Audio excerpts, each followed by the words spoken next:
പിതാവിന്റെയും പുത്രന്റെയും പരിശുദ്ധാത്മാവിന്റെയും നാമത്തിൽ ആമേൻ. എന്റെ പ്രിയപ്പെട്ടവരെ, ഇന്ന് മാർച്ച് 18 ബുധനാഴ്ച. അമ്മേ പരിശുദ്ധ അമ്മേ, അമ്മേ പരിശുദ്ധമേ, ദൈവമാതാവേ, കൃപാസനത്തിലൂടെ ഞങ്ങളുടെ ദേശത്തിനും അമ്മ മധ്യസ്ഥം തേടി തന്ന എല്ലാ അനുഗ്രഹങ്ങൾക്കും കൃപകൾക്കും ഞങ്ങളിപ്പോൾ ഹൃദയം നിറഞ്ഞ നന്ദി പറയുന്നു. അമ്മേ പരിശുദ്ധമേ, ദൈവമാതാവേ, 2004 ഡിസംബർ 7 ഉച്ചകഴിഞ്ഞ് 2:30 കൃപാസനത്തിൽ സംഭവിച്ച അമ്മയുടെ പ്രത്യക്ഷപ്പെടലിനെ കുറിച്ച് തിരുസഭയ്ക്ക് സമർപ്പിച്ചിരിക്കുന്ന പഠനരേഖകളുടെ സഭാത്മകമായ പഠനം ആരംഭിക്കുവാൻ ഞങ്ങൾ പ്രാർത്ഥിക്കുന്നു. അമ്മേ പരിശുദ്ധമേ, ഭൂസ്വർലോകങ്ങളുടെ രാജ്ഞിയായ അങ്ങേയ്ക്ക് ഭൗമസംരക്ഷണത്തിനായി പ്രപഞ്ചപ്രകൃതിയെ തന്നെ തിരുസഭ പ്രതിഷ്ഠിക്കുവാൻ ഈ പ്രത്യക്ഷീകരണം വഴി ഇടയാക്കണമേ. പരിശുദ്ധമേ, ജപമാല മാതാവേ, സകല കൃപാസനം പ്രാർത്ഥനയോടും ചേർത്ത് ഞങ്ങളിപ്പോൾ പ്രാർത്ഥിക്കുന്ന ഈ കുടുംബത്തിന്റെ പ്രത്യേക നിയോഗം പറ മക്കളെ.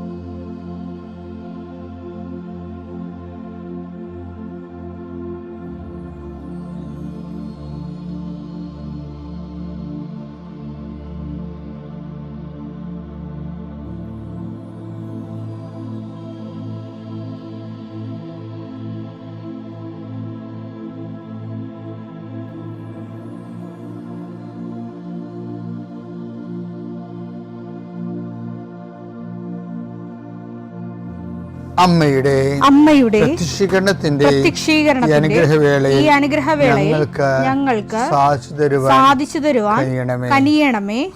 ആമേൻ. വിശ്വാസ പ്രമാണം. സർവശക്തനായ പിതാവും ആകാശത്തിന്റെയും ഭൂമിയുടെയും സൃഷ്ടാവുമായ ദൈവത്തിൽ ഞാൻ വിശ്വസിക്കുന്നു. അവിടുത്തെ ഏകപുത്രനും ഞങ്ങളുടെ കർത്താവുമായ ഈശോമിശിഹായിലും ഞാൻ വിശ്വസിക്കുന്നു. ഈ പുത്രൻ പരിശുദ്ധാത്മാവിനാൽ ഗർഭസ്ഥനായി കന്യകാമറിയത്തിൽ നിന്ന് പിറന്ന് പൊന്തിയോസ് പീലാത്തോസിന്റെ കാലത്ത് പീഡകൾ സഹിച്ച് കുരിശിൽ തറയ്ക്കപ്പെട്ട് മരിച്ച് അടക്കപ്പെട്ട് പാതാളങ്ങളിൽ ഇറങ്ങി മരിച്ചവരുടെ ഇടയിൽ നിന്ന് 3-ാം നാൾ ഉയർത്ത് സ്വർഗത്തിലേക്ക് എഴുന്നള്ളി സർവശക്തിയുള്ള പിതാവായ ദൈവത്തിന്റെ വലതുഭാഗത്തിരിക്കുന്നു. അവിടെ നിന്ന് ജീവിക്കുന്നവരെയും മരിച്ചവരെയും വിധിക്കുവാൻ വരുമെന്നും ഞാൻ വിശ്വസിക്കുന്നു. പരിശുദ്ധാത്മാവിലും ഞാൻ വിശ്വസിക്കുന്നു.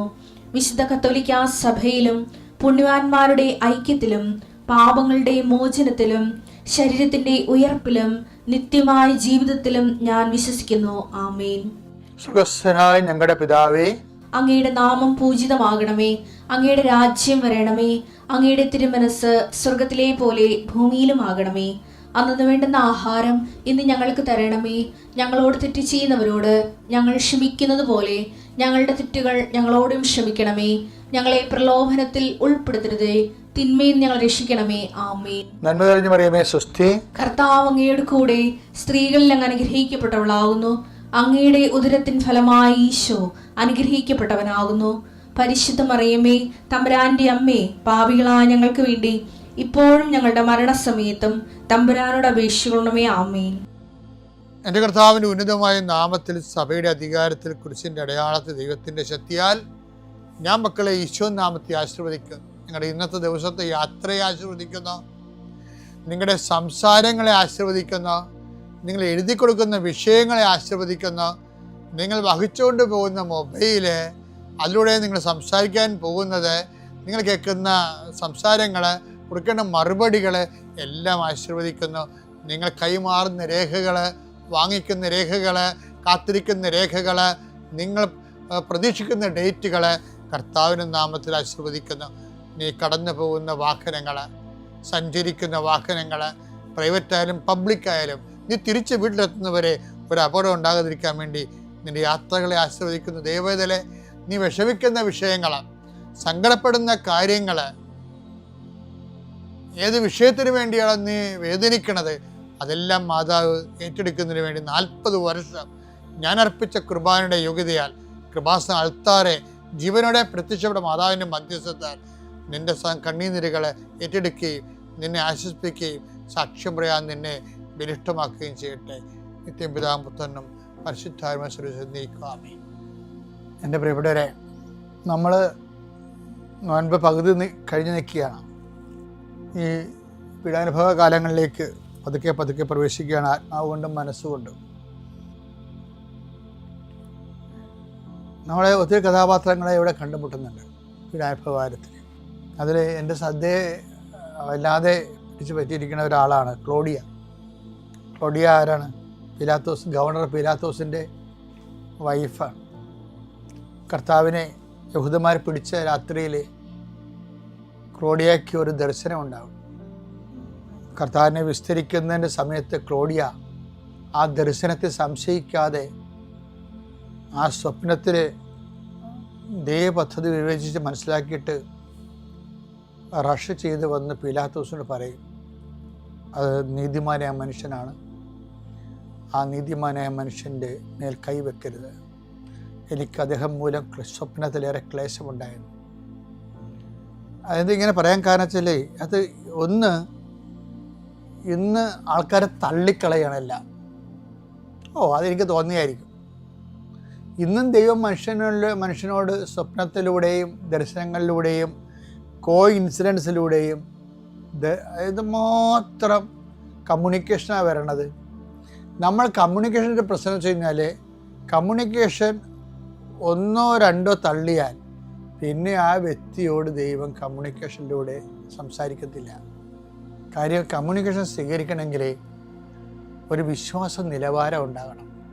നിലവാരം മാത്രമല്ല, ഒരു ദൈവസ്നേഹ നിലവാരം ഉണ്ടാകണം.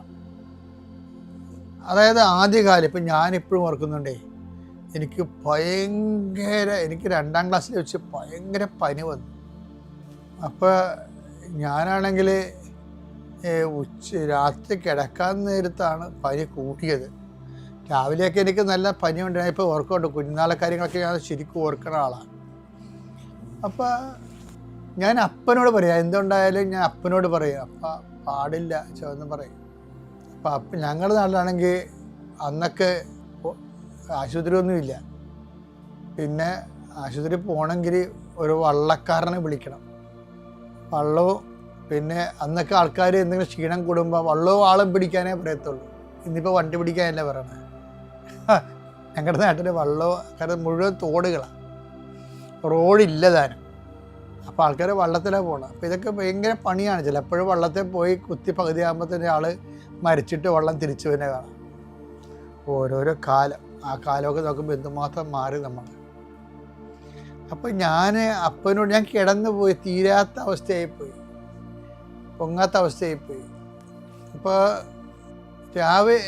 രാത്രി ഒരു സംഭവം ഉണ്ടായി. രാത്രി ഒരു കുതിര, പുറത്തൊരു മനുഷ്യൻ വന്ന് എൻ്റെ തലയിട്ട് ചവിട്ടി. കുതിര കൊണ്ട് 2-3 ചവിട്ടി. അപ്പോൾ ഞാൻ പേടിച്ച് എഴുന്നേറ്റ്. എന്നിട്ട് ഞാൻ കിടന്ന്. പക്ഷെ രാവിലെ എഴുന്നേറ്റപ്പോൾ പനിയൊന്നുമില്ല. അപ്പം ഞാൻ അപ്പനോട് പറഞ്ഞ്, അപ്പാ ഇന്നലെ കുതിരപ്പുറത്തൊരാൾ വന്നായിരുന്നു, ആ കുതിര കൊണ്ട് അയാൾ എന്നെ ചവിട്ടിയെന്ന് പറഞ്ഞു. അപ്പോൾ അപ്പൻ കണ്ണ് നിറഞ്ഞ പോലെ എന്നെ നോക്കി. എന്താ കാര്യം വെച്ചാൽ ഞങ്ങളുടെ ഫൊറോണ പള്ളി മനക്കുടം പള്ളിയാണ്. അവിടെയാണ് ഏറ്റവും വലിയ ആൾക്കാരൊക്കെ പോണ തീർത്ഥാടനം പോലെ. അത് പുരാതനമായ പള്ളിയാണ്, 9ാം നൂറ്റാണ്ടിലുള്ള പള്ളിയാണ്. അത് ഫൊറോണ പള്ളിയാണ്. അപ്പോൾ ആൾക്കാർക്ക് അതിനോടൊരു അറ്റാച്ച്മെൻ്റ് ഉണ്ട്. അപ്പോൾ അതിന് മനക്കുടം എന്ന പേര്. ഞാൻ അവിടെയാണ് ആദ്യം വികാരിയായിട്ടിരുന്നത്, അസിസ്റ്റൻ്റായിട്ടും പിന്നെ വികാരിയായിട്ടിരുന്നത്. അപ്പോൾ ആ പള്ളിയിൽ പുണ്യാളനുള്ളത് ഗീവറിസ് പുണ്യാളനാണ്. അപ്പം അപ്പൻ എന്തെങ്കിലും പ്രശ്നം ഉണ്ടെങ്കിൽ അക്കാലങ്ങളിലൊക്കെ ഏറ്റവും അടുത്തത് അതാണ്. അതുകൊണ്ട് അപ്പം പറഞ്ഞു, പുണ്യാള കൊച്ചിന് അസുഖമാണ്, ഞാനെവിടെ പോകാനാണ്. അപ്പം ഞാനെവിടെ പോകാനാണ് ചോദിച്ചതിനാണ് പുണ്യാളൻ ഇങ്ങോട്ട് വന്നത്. ഇങ്ങനെ ജീവിച്ച ഒരു തലമുറ ഉണ്ടായിരുന്നു നമുക്ക്. ഇന്ന് ആ തലമുറ കാലഹരണപ്പെട്ടു പോയി. ഇന്ന് പുണ്യാളം വന്ന് ചവിട്ടിയാൽ പിള്ളേർ പറയത്തില്ല. അതിന് വിശ്വാസം ഉണ്ടാകണം, അതിനൊരു വിശ്വാസം ഉണ്ടാകണം. ആ പുണ്യാളിൻ്റെ അടുത്ത് പറയണമെങ്കിലും ഒരു വിശ്വാസം ഉണ്ടാകണം. അത് വളരെ പ്രാക്ടിക്കൽ ഫെയ്ത്താണ്. ഇന്നിപ്പോൾ പഠനമൊക്കെ കയറിയപ്പോൾ ദൈവം അങ്ങനെ ചെയ്യുമോ, പിന്നെ ഓരോരുത്തരെയും തലക്ക് നിന്ന് ചവിട്ടാൻ പോവുകയല്ലേ, ഇതൊക്കെ ചുമ്മാ തോന്നിയതാണെന്നൊക്കെ പറയും. അങ്ങനെ പറയണത് നല്ലതാണ്. എന്താ വെച്ച് കഴിഞ്ഞാൽ അത്രയും ആൾക്കാരെ ദൈവത്തിന് മാറ്റാറില്ല. പിന്നെ അതായത് ഹൃദയശുദ്ധി ഉള്ളവർ ദൈവത്തെ കാണുമെന്നേ പറയണത്. അതുകൊണ്ട് എനിക്ക് പറയണത് അവഗണിക്കരുത് ദൈവിക കാര്യം. ക്ലോഡിയ അതിൻ്റെ അകത്ത് ഏറ്റവും ബെസ്റ്റ് ആളാണ്. മത്തായി 27:19 മാത്രമല്ല അവൻ ന്യായാസനത്തിൽ ഉപവിഷ്ടനായിരിക്കുമ്പോൾ പിലാത്തോസ് ന്യായാസനത്തിൽ ഉപവിഷ്ടനായിരിക്കുമ്പോൾ അവന്റെ ഭാര്യ അവന്റെ അടുത്തേക്ക് ആളയച്ചറിയിച്ചു ആ നീതിമാന്റെ കാര്യത്തിൽ ഇടപെടരുതെന്നാ പറഞ്ഞു. ഇടപെടരുത്. അവൻ മൂലം സ്വപ്നത്തിൽ ഞാൻ ഇന്ന് വളരെയേറെ ക്ലേശിച്ചു. അപ്പൊ ക്ലോഡിയ സ്വപ്നം വിശ്വസിച്ചു, പക്ഷെ പീലാത്തോസും വിശ്വസിച്ചു. പക്ഷെ അധികാരം ആക്രാന്തവും കാരണം അദ്ദേഹം ഒരു വല്ലാത്ത അവസ്ഥയിലായിപ്പോയി. അതുകൊണ്ട് എന്ത് ചെയ്ത്, ക്ലോഡിയ പറഞ്ഞ വാക്കുകൾ കേട്ടു, ജനം പറഞ്ഞ വാക്കുകൾ കേട്ടു, രണ്ടും കേട്ടു. ജനം പറഞ്ഞ വാക്ക് കേട്ടുകൊണ്ട് പുള്ളി കസേര ഉറപ്പിച്ചു. അല്ലെങ്കിൽ ജനം പോയി റിപ്പോർട്ട് ചെയ്യും സീസറിൻ്റെ അടുത്ത്. സീസറിൻ്റെ ഗവർണറല്ല ഇയാൾ. ജനം ഇയാൾക്കെതിരാണെന്ന് കണ്ടു കഴിഞ്ഞാൽ അപ്പം തന്നെ സീസർ ഇയാളെ മാറ്റിയിട്ട് വേറെ ആളെ വെക്കും. അതുകൊണ്ട് സീസറിനെ അയാൾ കേൾക്കേണ്ടി വരും. ജനത്തിനെ അയാൾ കേട്ടു, ക്ലോഡിയനെ അയാൾ കേട്ടു. എന്താ അതുകൊണ്ടാണ് അയാൾ കൈ കഴുകണത്. പിലാത്തോസ് കൈ കഴുകാൻ കാര്യം എന്താ? ക്ലോഡിയ പറഞ്ഞിട്ടാണ്. ഈ മനുഷ്യൻ നീതിമാനാണെന്ന് പറഞ്ഞു. അതാണ് അയാൾ പറയുന്നത്, ഈ നീതിമാൻ്റെ രക്തത്തിൽ എനിക്ക് പങ്കില്ല. മത്തായി 27:24 അവനെ ക്രൂശിക്കുക ബഹളം വർദ്ധിക്കുന്നതല്ലാതെ പ്രയോജനമൊന്നും ഉണ്ടാവുന്നില്ലെന്ന് മനസ്സിലാക്കിയ പീലാത്തോസ് വെള്ളമെടുത്ത് ജനങ്ങളുടെ മുമ്പിൽ വെച്ച് കൈ കഴുകിക്കൊണ്ട് പറഞ്ഞു, ഈ നീതിമാന്റെ രക്തത്തിൽ എനിക്ക് പങ്കില്ല, അത് നിങ്ങളുടെ കാര്യമാണ്. അതാണ് വിഷയം. ഈ നീതിമാൻ എന്ന് പറഞ്ഞത് ആരാണ്? ക്ലോഡിയാണ് പറഞ്ഞത്. അപ്പം ക്ലോഡിയ പറഞ്ഞത് ആരും വിശ്വസിച്ചതല്ല എൻ്റെ അർത്ഥം. ക്ലോഡിയയുടെ സ്വപ്നത്തെ ക്ലോഡിയ വിശ്വസിച്ചു. ക്ലോഡിയ പറഞ്ഞത് പീലാത്തോസ് വിശ്വസിച്ചു. പക്ഷെ വിശ്വസിച്ചെങ്കിലും ഒരു കുഴപ്പമുണ്ടെന്ന് വെച്ച് കഴിഞ്ഞാൽ ചിലരുടെ വിശ്വാസം അവർക്ക് പ്രയോജനപ്പെടത്തില്ല. എന്താ കാര്യം? വിശ്വാസം പ്രയോജനപ്പെടണമെങ്കിൽ അത് പ്രവർത്തികളിലൂടെ പറ്റത്തുള്ളൂ. അതുകൊണ്ടാണ് ഹെബ്രായർ പറയണത്, ഹെബ്രായർ 4:2 അവർക്കെന്നതുപോലെ തന്നെയാണ് നമുക്കും സുവിശേഷം ലഭിച്ചത്. എന്നാൽ അവർ കേട്ട വചനം പീലാത്തോസ് കേട്ട വചനം അവർക്ക് പ്രയോജനപ്പെട്ടില്ല. കാരണം അവർ അത് വിശ്വസിച്ചില്ല. വിശ്വസിച്ചു എന്ന് പറഞ്ഞാലേ, വിശ്വസിക്കണം എന്നുണ്ടെങ്കിൽ പ്രവർത്തികൾ വേണം. കസേര പോകാതിരിക്കാൻ വേണ്ടിയാണ് അയാള്, അതായത് കസേര പോകാതിരിക്കാൻ വേണ്ടി അദ്ദേഹം കർത്താവിനെ അവർക്ക് ഏൽപ്പിച്ചു കൊടുത്തു. വിശ്വസിച്ചു, പക്ഷെ പ്രവർത്തിച്ചത് മറിച്ചായിപ്പോയി. ഇത് വല്ലാത്തൊരു പ്രതിസന്ധിയാണ്. എല്ലാവർക്കും പറ്റുന്ന സംഭവമാണ്. എല്ലാവരും വിശ്വസിക്കും, പക്ഷേ പ്രവർത്തികൾ മറിച്ചായിപ്പോയി. ഇത് നമ്മൾ ആത്മശോധന ചെയ്യേണ്ടതാണ്. കാര്യം ഇതിനുള്ള മാർഗ്ഗത്തിലേ ഉള്ളൂ. ഞങ്ങളെ പ്രലോഭനത്തിൽ ഉൾപ്പെടുത്തരുതേ എന്ന് ഈശോ പറഞ്ഞില്ലേ? ഇങ്ങനൊരു സിറ്റുവേഷനിൽ ചെന്ന് ചാടാതിരിക്കാൻ വേണ്ടി, പ്രൊട്ടക്ഷന് വേണ്ടി പ്രാർത്ഥിക്കണം. അതാണ് പറ്റുന്നത്. ഈ പിലാത്തോസ് ഇങ്ങനൊരു അവസ്ഥ ചെന്ന് ചാടിയതുകൊണ്ടല്ലേ അദ്ദേഹത്തിന് അവസാനം പിലാത്തോസ് ആത്മഹത്യ ചെയ്യണതേ. പിലാത്തോസ് ചരിത്രം അവസാനിക്കുന്നത് ആത്മഹത്യ ചെയ്യുന്നു എന്നാണ്. സങ്കടകരമായൊരു അവസ്ഥയാണത്.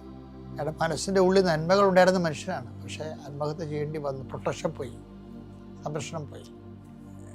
Not the point.